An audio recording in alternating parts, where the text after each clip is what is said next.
Vamos a comenzar la segunda catequesis en preparación a recibir el sagrado escapulario de la Virgen del Carmen.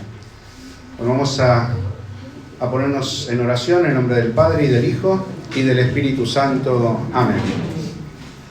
Padre nuestro que estás en el cielo, santificado sea tu nombre, venga a nosotros tu reino, hágase tu voluntad en la tierra como en el cielo. Danos hoy nuestro pan de cada día, perdona nuestras ofensas, como también nosotros perdonamos a los que nos ofenden. No nos dejes caer en la tentación y líbranos del mal. Amén. Oremos. Te suplicamos, Señor, que nos asistas con su intercesión poderosa a la Santísima Virgen María, Madre y Reina del Carmelo, para que, guiados por su ejemplo y protección, lleguemos hasta la cima del monte de la perfección que es Cristo, que vive y reina por los siglos de los siglos. Amén. En nombre del Padre, y del Hijo, y del Espíritu Santo. Amén. Bueno, en la catequesis pasada habíamos hecho una introducción con algunos textos bíblicos, tratando de recordar y de tener bien en claro sobre el deseo de Dios, ¿no? Que Él quiere que todos los hombres se salven y lleguen al conocimiento de la verdad, que es un poco hablar nosotros en la misma sintonía, ¿no? Nuestro deseo, como meditábamos el lunes pasado, era también alcanzar la felicidad eterna, la paz, el amor, ¿no? El deseo que cada uno de nosotros tiene en lo profundo de su corazón y que se va manifestando en la vida cotidiana con otros tipos de deseos, ¿no? Pero que en el fondo lo que queremos lograr es alcanzar la felicidad, y que hemos meditado que la única forma de alcanzar la felicidad es por medio de Cristo, y que la Santísima Virgen María también nos ayuda e intercede por nosotros para poder alcanzar la salvación. Hemos hecho la distinción de lo que era un sacramental, de lo que eran los sacramentales, el sacramento instituido por Cristo, los sacramentales instituidos por la Iglesia, que básicamente es una bendición, y que en el caso del sagrado escapulario era un signo externo, un signo visible de nuestra consagración a la Santísima Virgen María.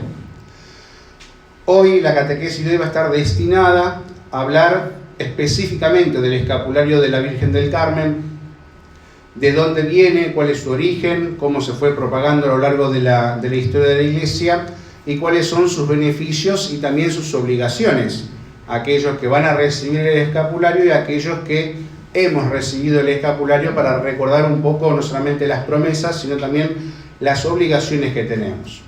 Bueno, para eso, que ya lo he anunciado justamente el lunes pasado, es importante descubrir qué es el Monte Carmelo. Porque en el Monte Carmelo, y justamente con el padre fundador San Elías Profeta, vamos a encontrar lo que es la espiritualidad de aquellos que van a aportar el sagrado escapulario. Justamente el Monte Carmelo está al norte de Palestina. Como ustedes verán, este es el Monte Carmelo, todo esto, y al sur se encuentra Jerusalén. Bueno, desde los orígenes ya de Elías, ¿no? De Elías Profeta, que justamente la proclamación de Yahvé, ¿no? Y lo que les contaba del primer libro de los Reyes, capítulo 18, sobre cómo reconstruye el altar de Dios, San Elías Profeta lo realiza justamente aquí. Que ahora vamos a ir leyendo ese texto bíblico porque va a dar las bases de la vida espiritual justamente de la Iglesia. Y desde aquí vamos a encontrar el mar Mediterráneo, es donde justamente se ve esta nubecita que va a traer la lluvia después de más de 3 años de sequía en Israel, justamente por haber renegado de la voluntad de Dios, de la voluntad de Yahvé. Bueno, aquí tenemos lo que se titula el juicio de Dios en el Monte Carmelo. Lo vamos a encontrar en el primer libro de Reyes, capítulo 18. Lo que está en rojo y en verde van a ser justamente las bases de la espiritualidad, justamente de los carmelitas descalzos y por lo tanto de aquellos que portamos el escapulario. Eso va a estar en rojo. Y en verde es justamente lo opuesto, o sea, el porqué, el motivo por el cual San Elías Profeta fundó justamente la espiritualidad carmelita. Comenzamos. Ahab mandó buscar a todos los israelitas y reunió a los profetas sobre el monte Carmelo. Me paso para aquel lado por la vista. Gracias. Elías se acercó a todo el pueblo y dijo: ¿hasta cuándo van a andar rengueando de las dos piernas? Si el Señor es Dios, síganlo. Si es Baal, síganlo a él. Pero el pueblo no le respondió ni una palabra. Lo que está exigiendo aquí San Elías profeta es la coherencia de vida. Si siguen a Dios, al Dios verdadero, a Yahvé, seguirlo a él. Pero si siguen a Baal, a un Dios pagano, seguirlo a él.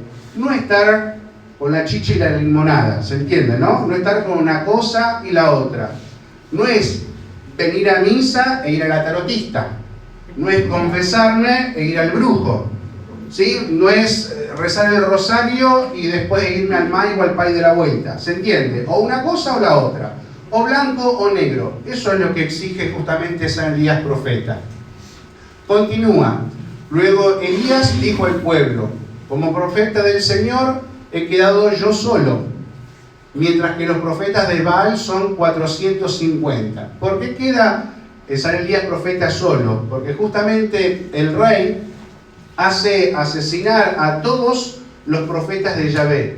Y el único que queda es justamente Elías, que se escondió en el Monte Carmelo. ¿Sí? ¿Se entiende por qué es importante el Monte Carmelo en la espiritualidad de la vida carmelita? Y continúa diciendo: traigamos 2 novillos, que ellos elijan uno, que los despedacen y lo pongan sobre la leña, pero sin prender fuego. Yo haré lo mismo con el otro novillo. Lo pondré sobre la leña y tampoco prenderé fuego. Ustedes invocarán el nombre de su Dios y yo invocaré el nombre del Señor. El Dios que responda enviándome fuego, ese es Dios. Todo el pueblo respondió diciendo: está bien. ¿Se entiende, no? 2 novillitos, pero no tenía que prenderlo fuego cada uno, sino que era el Dios que tendría que encender, ¿no?, con el fuego ese sacrificio. Elías dijo a los profetas de Baal: elíjanse un novillo y prepárenlo ustedes primero, ya que son los más numerosos. Luego invoquen el nombre de su Dios, pero no prendan fuego. Ellos, o sea, los profetas de Baal, tomaron el novillo que se les había dado, lo prepararon e invocaron el nombre de Baal desde la mañana hasta el mediodía, diciendo: respóndenos, Baal. Pero no se oyó ninguna voz ni nadie que respondiera. Mientras tanto, danzaban junto al altar que habían hecho. Si uno presta atención, estos gestos que hacían justamente los profetas de Baal, son las bases justamente de muchos ritos paganos o diabólicos de la actualidad, ¿no? Cuando uno ve algunos ritos zumbanda y demás, hacen justamente eso, ¿no? Una comida, danzan alrededor, ¿sí?, e invocan a todos los dioses que ellos tienen, ¿no? Fíjense, estamos hablando de esto, calculen 4000 años atrás, ¿sí? Entonces hay que prestar mucha, pero mucha atención, justamente para que por medio de los signos que veamos nos demos cuenta realmente si es de Dios o no es de Dios. Al mediodía Elías empezó a burlarse de ellos diciendo: griten bien fuerte, porque es un Dios, pero estará ocupado o ausente, o se habrá ido de viaje, a lo mejor está dormido y se despierta. Se está burlando indudablemente Elías de los profetas de Baal porque su Dios no le responde. Ellos gritaron a voz en cuello y según su costumbre se hacían incisiones con cuchillos y punzones hasta chorrear sangre. Otro de los gestos, ¿sí?, de los cultos diabólicos. Una vez pasado el mediodía, se entregaron al delirio profético hasta la hora en que se ofrece la oblación. Pero no se oyó ninguna voz, ni hubo nadie que respondiera o prestara atención. Entonces Elías dijo a todo el pueblo: acérquense a mí. Todo el pueblo se acercó a él, y él restauró el altar del Señor que había sido demolido. Esto es muy importante, porque no solamente asesinó a todos los profetas de Yahvé, el verdadero Dios, sino que además el rey hizo demoler los altares. ¿Esto qué significa? hizo demoler el lugar del sacrificio y por lo tanto no se podía ofrecer el sacrificio de comunión con Dios. ¿Se entiende, no? Es como que venga uno y empieza a tirar las iglesias y los altares y nosotros no tengamos dónde celebrar misa, dónde ofrecer el sacrificio. Lo que hace Elías profeta es reconstruir, devolverle a su pueblo el lugar del sacrificio. Tomó 12 piedras, que de ahí vienen los 12 apóstoles, por eso nuestro Señor Jesucristo elige a 12 apóstoles, no eligió ni a 20, ni a 15, ni a 8, elige a 12, justamente para continuar esta tradición, conforme al número de los hijos de Jacob, a quien el Señor había dirigido su palabra diciéndole, te llamarás Israel. Y con esas piedras erigió un altar en nombre del Señor. Alrededor del altar hizo una zanja como un surco para 2 medidas de semilla. Además, esto también nos muestra justamente que nunca se va a obrar fuera del pueblo elegido de Dios. Por lo tanto, el escapulario, que eso lo vamos a retomar, nunca va a estar fuera del magisterio de la iglesia. Nunca va a estar fuera de las 12 columnas, ¿sí?, que sostienen justamente la iglesia católica, indudablemente. Vamos a encontrar, aquí está el mapa más extenso, esto es Jerusalén, que es el centro de Israel, y justamente bien al norte se encuentra justamente el Monte Carmelo, y de ahí es donde se ve el mar. Desde ahí, fuera del centro de Jerusalén, del centro religioso, es donde se fueron los profetas de Yahvé, como Elías, para justamente resguardarse y protegerse de ser asesinado. Continúa el texto. Luego dispuso la leña, despedazó el novillo y lo colocó sobre la leña. Después dijo, llenen de agua 4 cántaros y derrámenla sobre el holocausto y sobre la leña. Así lo hicieron. Él añadió, otra vez. Lo hicieron por segunda vez y él insistió una vez más. Y lo hicieron por tercera vez. Por tercera vez. Las 3 negaciones de Pedro y la triple profesión de fe de Pedro. Sí, el número 3 es significativo. Bueno, de hecho la Trinidad, ¿verdad? Justamente es lo que son las pautas, las bases de lo que luego nosotros vamos a comprender como señales de Dios. A la hora que se ofrece la oblación, el profeta Elías se adelantó y dijo, Señor, Dios de Abraham, de Isaac y de Israel, que hoy se sepa que tú eres Dios en Israel, que yo soy tu servidor y que por orden tuya hice todas estas cosas. Grábense esto, yo soy tu servidor, porque eso es lo que nos va a recordar al vestir el sagrado escapulario. Ser el servidor del Señor, que también lo dice la Virgen María, ¿sí? Yo soy la servidora del Señor, que se haga en mí según tu palabra. Fíjense lo que dice San Elías profeta. Yo soy tu servidor y que por orden tuya hice todas estas cosas. ¿Vieron cómo a lo largo de la historia de Israel y de la historia de la salvación se van incorporando elementos en nuestra vida espiritual? Continúa. Respóndeme, Señor, respóndeme para que este pueblo reconozca que tú, Señor, eres Dios y que eres tú el que les ha cambiado el corazón. Entonces cayó el fuego del Señor, abrazó, no es que abrazó el holocausto, sino que lo encendió, lo prendió fuego, ¿sí? El holocausto, la leña, las piedras y la tierra, y secó el agua de la zanja. Al ver esto, todo el pueblo cayó con el rostro en tierra y dijo, el Señor es Dios, el Señor es Dios. Caer con el rostro en tierra, ¿sí?, es signo del reconocimiento de Dios. Entonces, cuando ustedes en el Evangelio vean que cuando se presenta Jesús caen con el rostro en tierra, significa eso, que lo están reconociendo como Dios, ¿sí? Es un gesto que puede pasar desapercibido, pero que en realidad dice mucho. Elías le dijo, agarren a los profetas de Baal, que no se escape ninguno. Ellos los agarraron, Elías los hizo bajar al torrente Quizón y allí los degolló. Por eso, bueno, era la expresión de la época, por eso van a encontrar en algunas estampitas de San Elías profeta que está con una espada de fuego, ¿sí? Bueno, recordando este pasaje bíblico, ¿no? El fuego que consume el sacrificio y la espada por la cual de huella a todos los profetas de Baal. Y aquí encontramos la prefiguración de la Virgen de la Inmaculada Concepción. Continúa el versículo 41, que es el fin de la sequía. Elías dijo a Ahab: sube a comer y a beber, porque ya se percibe el ruido de la lluvia. Estuvieron más de 3 años en sequía, ¿sí? Por lo tanto, todo Israel estaba padeciendo mucha hambre. Ahab subió a comer y a beber, mientras Elías subía a la cumbre del Carmelo. ¿Ven? Del Carmelo se va a ver el mar, ¿sí? Esto es todo tierra, y desde la puntita del Carmelo se va a ver el mar. Elías subió a la cumbre del monte Carmelo. Allí se postró en tierra, otra vez el gesto, con el rostro entre las rodillas, y dijo a su servidor: sube y mira hacia el mar. Él subió, miró y dijo: no hay nada. Elías añadió: vuelve a hacerlo 7 veces.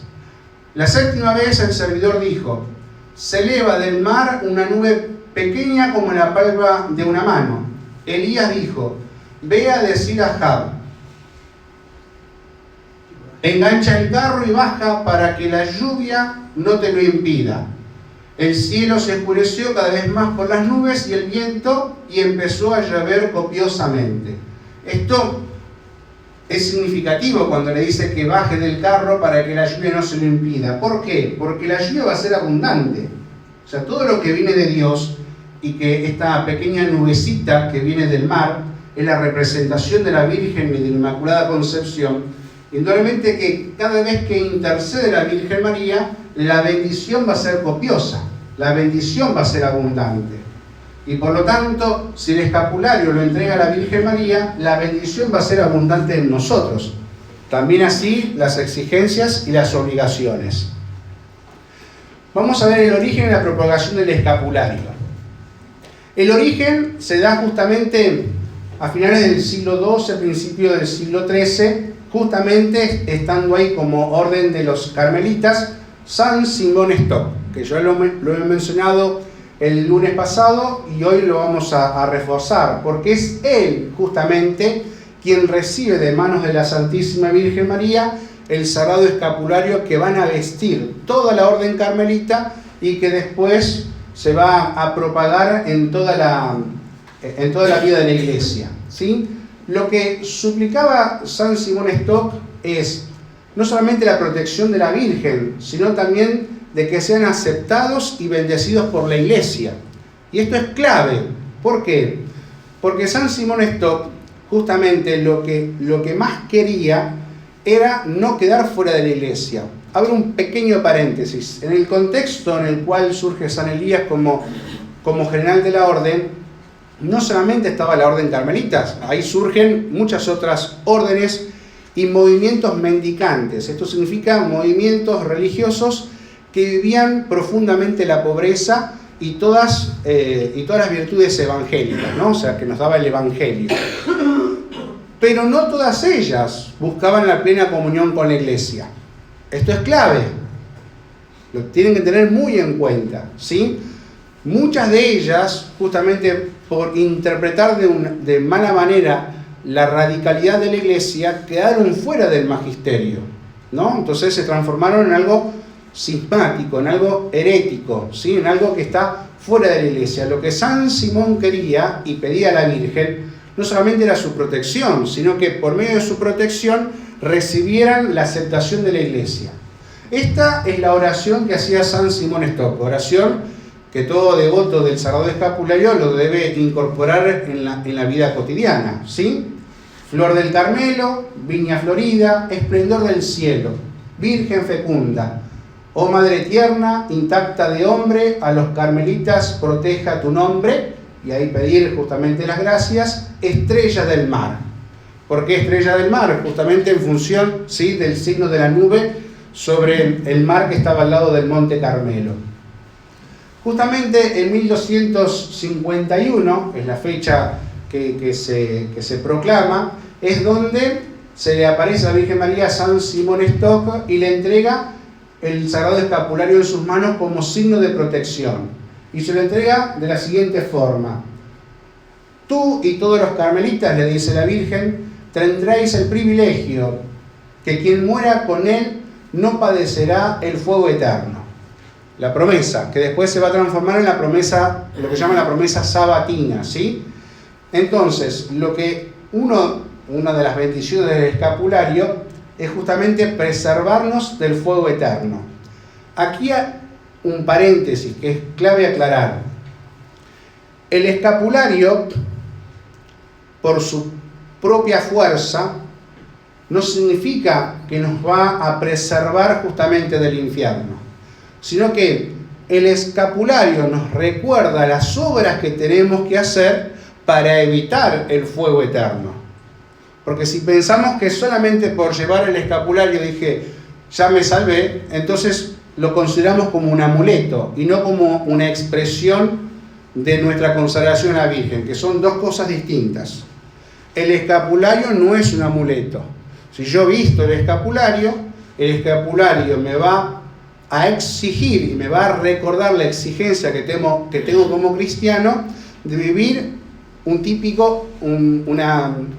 una espiritualidad específica. Más allá que tenemos que rezar todos los días, que eso después ya lo vamos a profundizar, confesar, vivir en estado de gracia, ir a misa, etcétera, etcétera, etcétera, pero lo vamos a vivir de una espiritualidad específica, que es la espiritualidad justamente de la Orden de Carmelita, que lo hemos sacado justamente del libro de los Reyes, justamente con San Elías profeta. Por lo tanto, el sagrado escapulario no es un amuleto, sino que es un signo visible de nuestra consagración a la Santísima Virgen María. ¿Qué es el escapulario? Bueno, el escapulario forma parte del hábito, ¿sí? Estas son carmelitas de acá del norte de Nogoyá, ¿sí? Son de acá de Argentina. Entonces, el escapulario es parte del hábito, que es esa tela que cuelga por delante y por detrás, ¿sí? Y que justamente manifiestan y expresan nuestra consagración a la Virgen. Tradicionalmente el escapulario debe ser de lana. De hecho, el hábito de las monjas carmelitas descalzas, de la regla de Santa Teresa, todo es de lana. En invierno y en verano. No es que tienen hábito de invierno y hábito de verano. Todo, ¿sí? Durante todos los días del año, ¿sí? Y justamente responden al acto de consagración a la Virgen y a la vida de sacrificio y de penitencia que exige justamente la espiritualidad de la Orden de Carmelita, ¿sí? Entonces, el escapulario, en el segundo párrafo, es el signo externo de devoción mariana, que consiste en la consagración a la Virgen María por la inscripción en la Orden Carmelita, en la esperanza de su protección maternal. Justamente como aquellos que vestimos el escapulario estamos consagrados a la Virgen María, nos consagramos de una forma específica, con una espiritualidad específica. Por eso, San Elías profeta es considerado por la Orden como padre de la Orden, porque es él el que dio las bases y los cimientos de una espiritualidad específica. ¿Recuerdan el mapita? ¿Recuerdan que está Jerusalén, al sur? Que ahí estaba todo el centro religioso, todas las comodidades y todo lo demás. Al norte estaba el Monte Carmelo. Y los profetas que fueron a vivir ahí para escaparse justamente de que sean asesinados, vivían en la completa austeridad, vivían en unas cuevas, que se juntaban solamente para rezar y que a lo largo de la historia siempre se mantuvieron, uno u otro, fueron a vivir justamente una radicalidad. Bueno, la pobreza radical y el abandono de uno mismo es la clave justamente de la espiritualidad de carmelitas descalzos. Por eso el hábito. Sí, el hábito es signo de pobreza. Ellos tienen uno, dos y no más de eso. Y después a lo largo de la historia lo van remendando justamente con las telas que ellos tienen. Y todo que están cubiertos con la cofia, con el velo de tercería, que ahí no lo tienen, que es un velo más grande con la cual se tapan, manifiesta justamente el pudor de la vida cristiana. De hecho, una de las obligaciones del escapulario es llevar una vida casta según el estado de vida que cada uno lleva. ¿Por qué? Porque justamente la castidad es la expresión de la consagración a Dios y por lo tanto de la Virgen María, que es justamente lo que ella misma nos pide. Bueno, ese escapulario de las monjas no lo podemos vestir nosotros, ¿sí? Porque es un hábito propio de ellas, salvo que haya algún permiso específico, pero bueno, no se da mucho. El escapulario que podemos vestir es el de las telitas, ¿sí? Que no necesariamente tienen que llevar las imágenes. Tiene que ser una tela marrón que cuelga por delante y que cuelga por detrás. Y que justamente el escapulario es el memorial de todas las virtudes de la Virgen María, ¿sí? ¿Qué diferencia hay en decir memorial en vez de decir recuerdo o solamente memoria? El recuerdo o solamente memoria nos hace justamente, como dice la palabra, meramente recordar, ¿no? Tener una imagen mental de lo que hicimos. En cambio, memorial es la actualización de la virtud de nuestra vida. ¿Qué significa? Yo tengo el escapulario y yo solamente no tengo que decir, sí, tengo que llevar una vida virtuosa y después hago la que se me antoja. No. El escapulario me recuerda que debo llevar una vida virtuosa y me exijo para llevar esta vida virtuosa.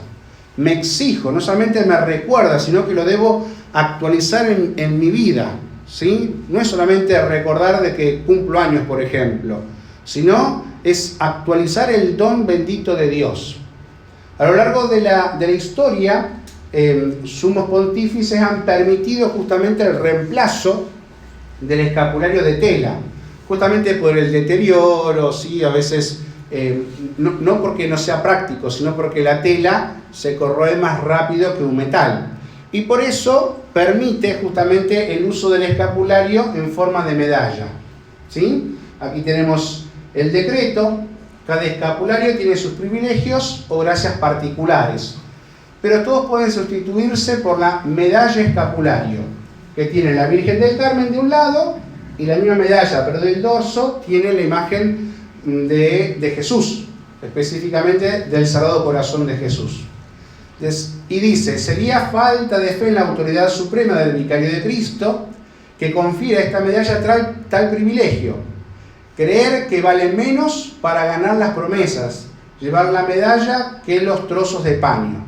¿Qué es lo que nos indica esto? Que como es dado permitido por el Santo Padre, permitido por el Sumo Pontífice, entonces tiene validez tanto la medalla como los pedacitos de tela. Aunque hay que tener en cuenta que tradicionalmente, durante toda la vida de la Iglesia, siempre fueron los pañitos de tela, ¿sí? Pero también es válido, tiene los mismos privilegios, no es que aquel es más poderoso que este. No significa eso, ¿no? Los dos tienen el mismo digamos, recordatorio de nuestra consagración a la Virgen. La medalla escapulario debe tener una parte la imagen de Jesús con el corazón y por la otra una imagen de la Virgen bajo cualquier advocación. La mayoría vienen con la imagen de la Virgen del Carmen, ¿sí? Lo mismo que los escapularios ha de estar bendecida por un sacerdote. Recuerden, bendecida por un sacerdote o en todo caso obispo, ¿sí?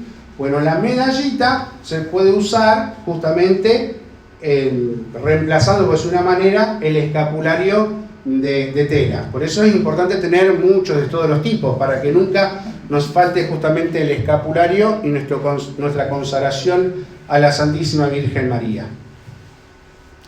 El privilegio sabatino. Aquí estamos. Yo traté de resumirlo mucho porque tiene muchos idas y venidas, ¿no? A lo largo de la historia de la Iglesia. La promesa que le hace la Santísima Virgen María a San Simón Stock es que todo aquel que viste el sagrado escapulario va a ser preservado del fuego eterno, del fuego del infierno, ¿sí? Después hubo un acontecimiento. Ahí tenemos el escapulario del Carmen, además de la promesa de salvación para quienes mueran con él, la promesa que le hizo la Virgen a San Simón, lleva consigo el llamado privilegio sabatino.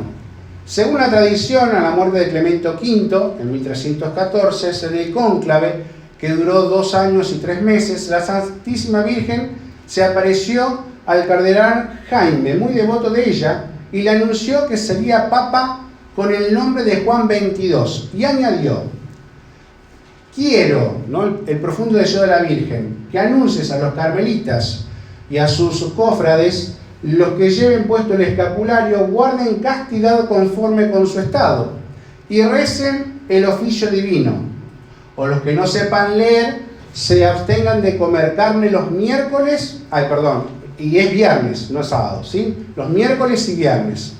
Si van al purgatorio, yo haré que cuanto antes, especialmente el sábado siguiente a su muerte, sean trasladados sus almas al cielo.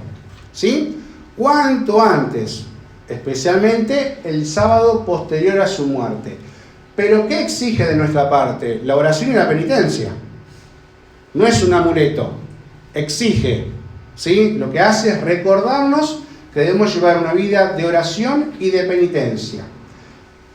¿Qué es el oficio divino? El oficio divino, ¿alguien sabe lo que son la liturgia de las horas para los fieles? ¿Alguien alguna vez escuchó la oración de laudes, vísperas y eso? ¿No? Bueno, los que estamos con una consagración específica, o sea, monjes, monjas, religiosos, diáconos no célibes, presbíteros y obispos, estamos obligados a rezar el oficio divino o la liturgia de las horas. La liturgia de las horas o el oficio divino es un libro o varios libros que nos dividen el día en varias horas y que en esas horas nosotros tenemos que rezar algo. Generalmente la estructura son 3 salmos con una lectura chiquita, algunas peticiones y una oración final con el Padre Nuestro. Y esto se divide en 3 horas, ¿sí? En un monasterio, si ustedes van a algún monasterio, ¿sí?, a Jaure y acá las Carmelitas Descalzas, acá desde el 40, si ustedes van todo un día van a escuchar la campana cada 3 horas, ¿sí? 3 de la mañana se levantan y rezan maitines, lo que ahora es el oficio de lectura. A las 6 de la mañana laudes, más 3, 9. Tercia, sexta a las 12, nona a las 3 de la tarde, o sea que no es que nona para dormir, sino nona para rezar, ¿sí? Las 3 de la tarde, 6 de la tarde sería vísperas, y después a las 9 de la noche sería las completas, que es la última oración antes de irse a dormir. ¿Cuál es el propósito de esto? El propósito de esto es estar siempre en la presencia de Dios, ¿no? Siempre, a lo largo de todo nuestro día. ¿Qué es lo que ocurre? Ese oficio divino, después del Concilio Vaticano II, se propuso llevarlo que esté al alcance de los fieles. Entonces, los fieles laicos, todos ustedes, pueden rezar lo que es la liturgia de las horas para los fieles, así se llama el librito. Pero que ahí vamos a encontrar solamente 3 oraciones: laudes, vísperas y las completas. ¿Sí? Van a estar en castellano. Estas oraciones del oficio divino originalmente están en latín, pero se las hacen en lengua vernácula. ¿Qué pasa? Ahí dice que aquellos que no saben leer pueden hacer otro acto de penitencia, que es tener abstinencia o ayuno los miércoles y los viernes, no sábado, yo tipié mal, miércoles y viernes, ¿sí?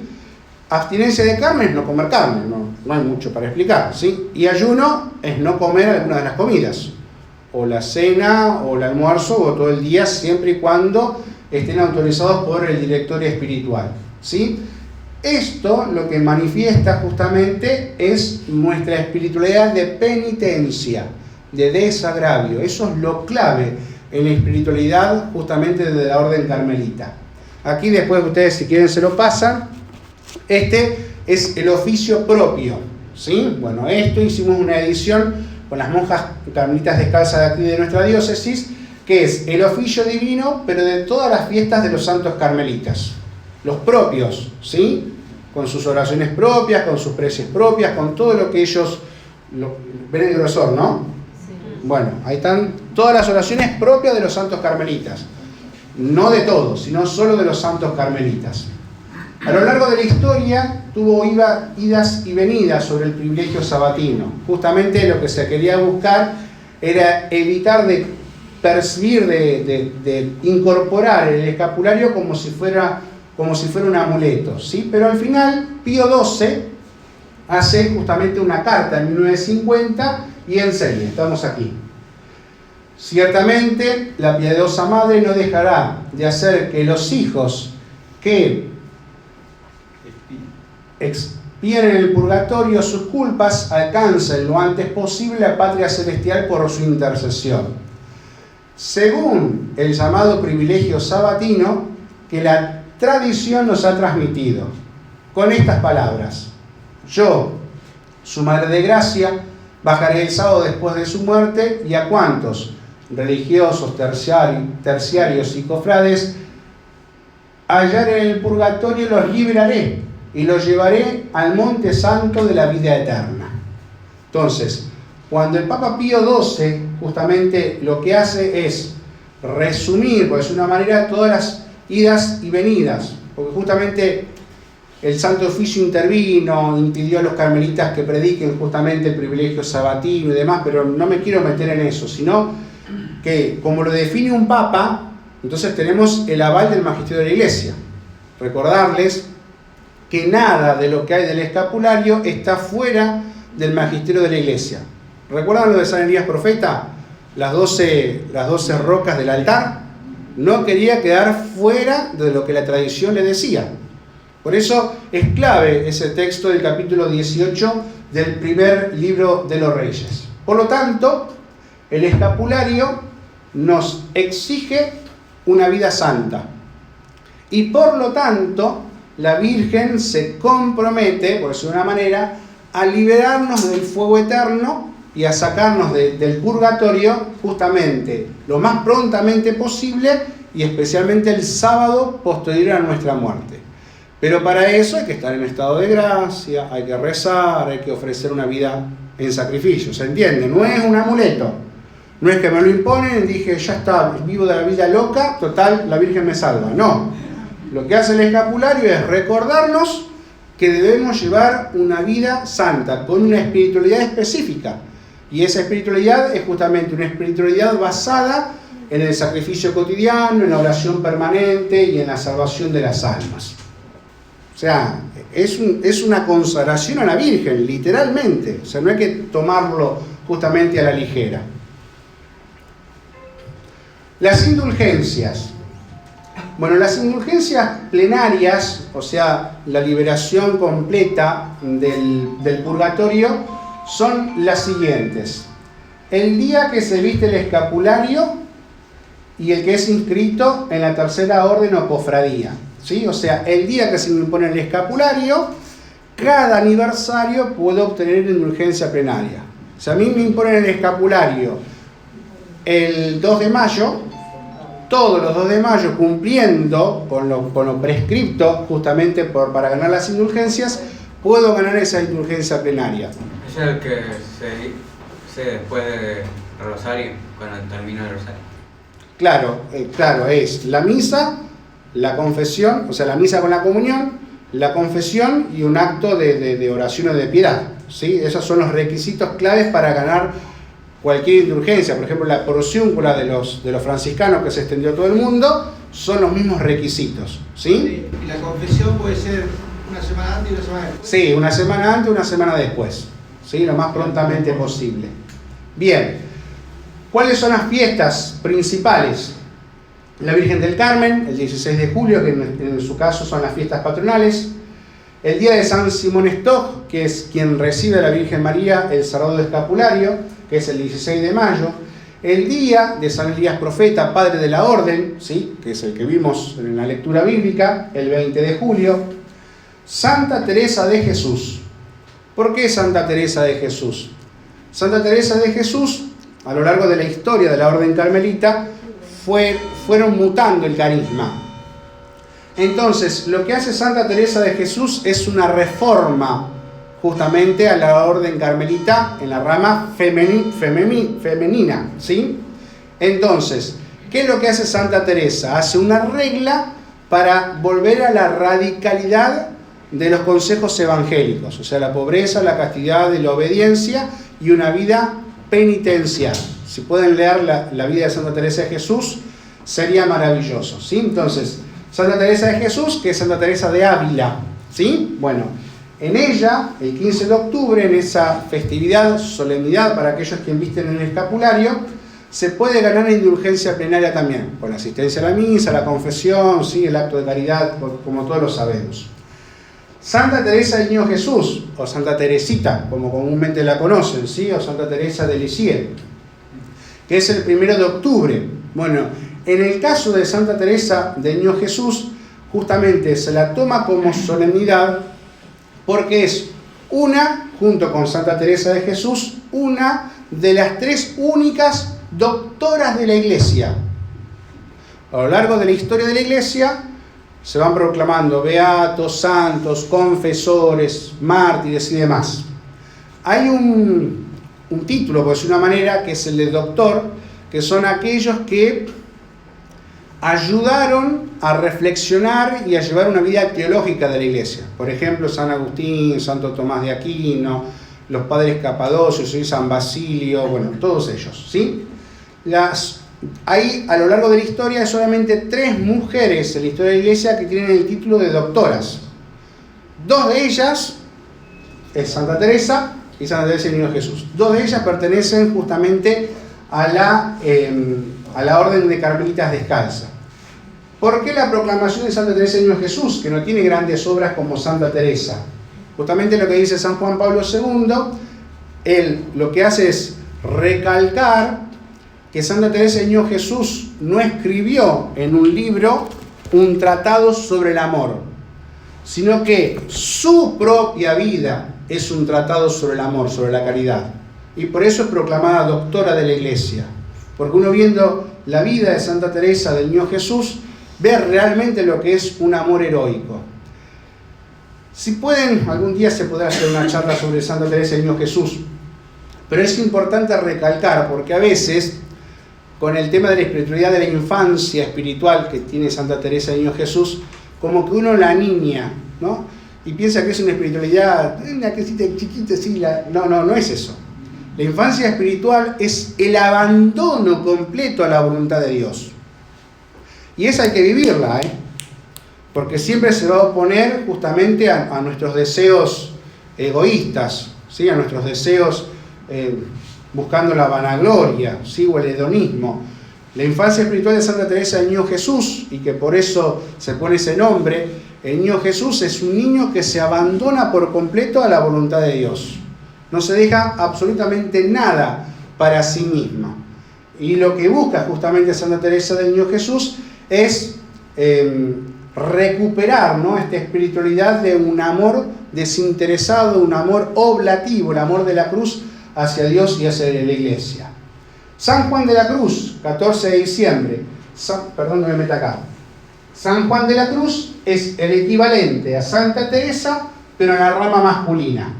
De hecho, fueron casi contemporáneos.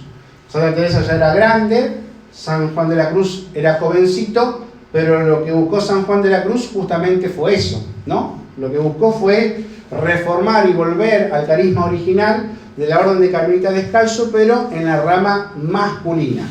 Y después están todos los santos carmelitas que se celebran el 14 de noviembre, que es como el Todos los Santos nuestro, en noviembre, pero en este caso es de todos los santos carmelitas.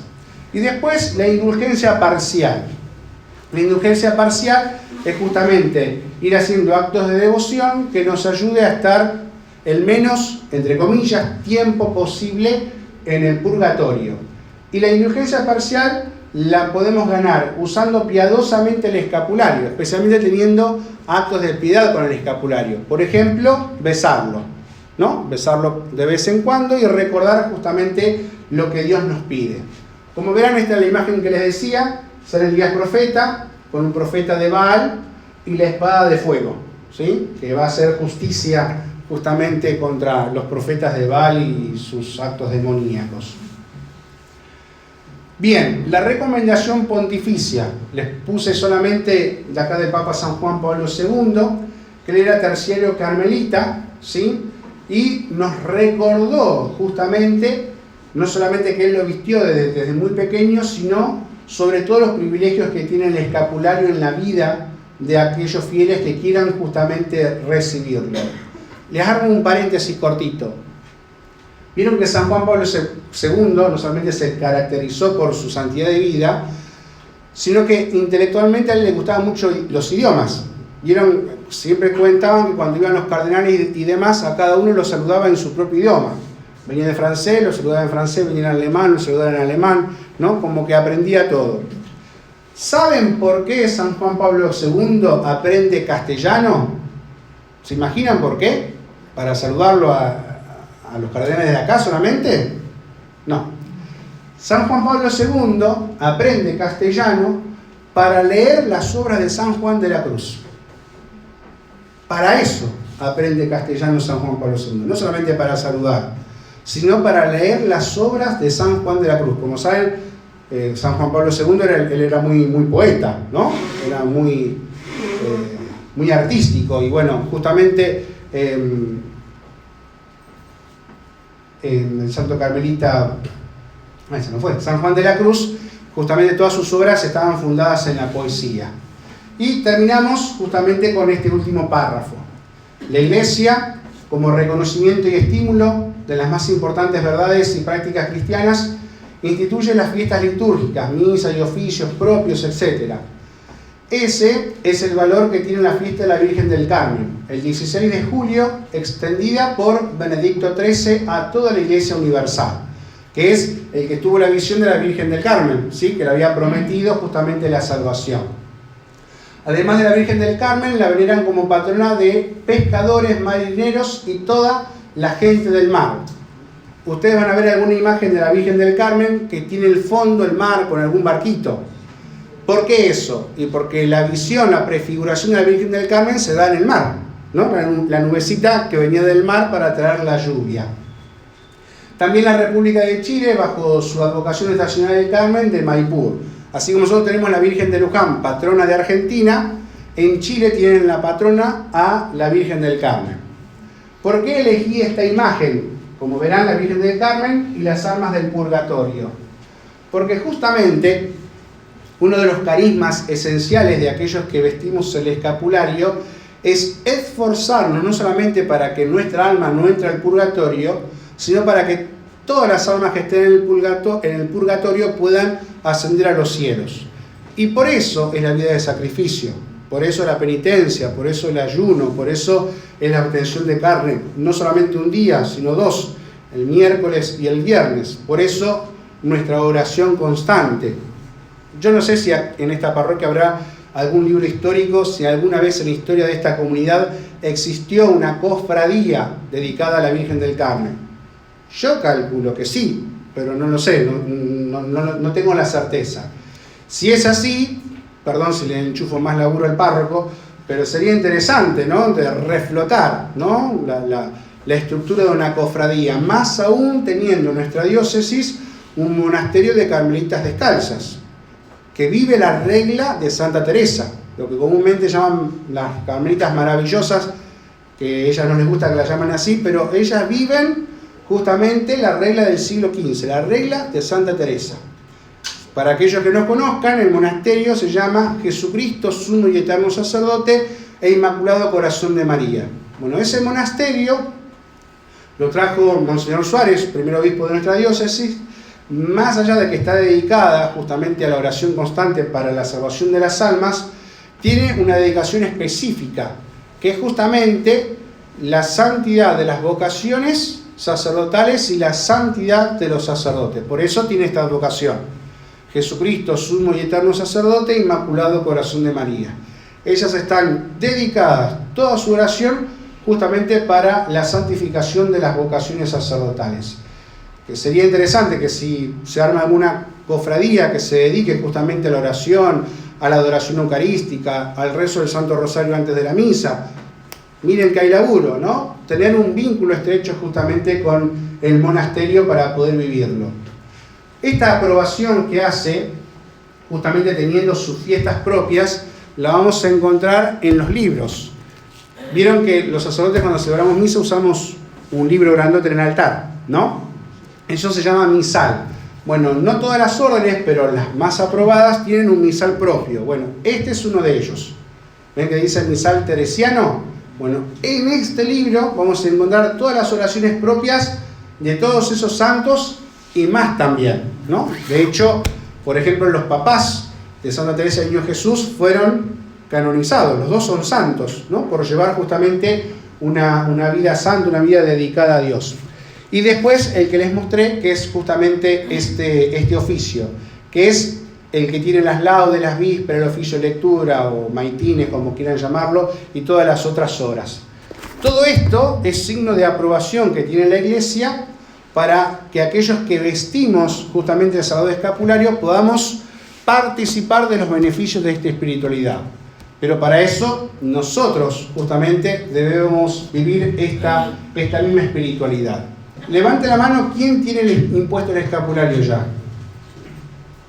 Bueno, el resto entonces todavía no lo tiene impuesto. Bueno, hay que tener muy en cuenta todo esto. Lo que ya los tenemos impuesto, recordar y volver a exigirnos justamente que la promesa no es una cuestión de amuleto, y aquellos que todavía no lo recibieron, saber a qué se van a comprometer, saber a qué se van a consagrar, ¿sí?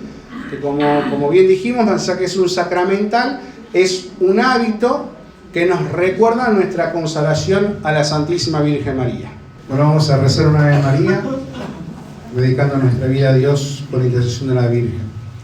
Dios te salve María, llena eres de gracia, el Señor es contigo, bendita tú eres entre todas las mujeres, y bendito es el fruto de tu vientre, Jesús. Santa María, Madre de Dios, ruega por nosotros pecadores, ahora y en la hora de nuestra muerte. Amén. Oremos. Señor Dios de nuestros padres en la fe, que concediste al profeta Elías vivir siempre en tu presencia, inflamado por el celo de tu gloria, concédenos buscar siempre tu rostro y ser en el mundo testigos de tu amor. Por Jesucristo nuestro Señor. Amén. El Señor esté con ustedes, que bajo el amparo maternal de la Virgen María y la intercesión de San Elías profeta los bendiga Dios, que es Padre, Hijo y Espíritu Santo. Amén.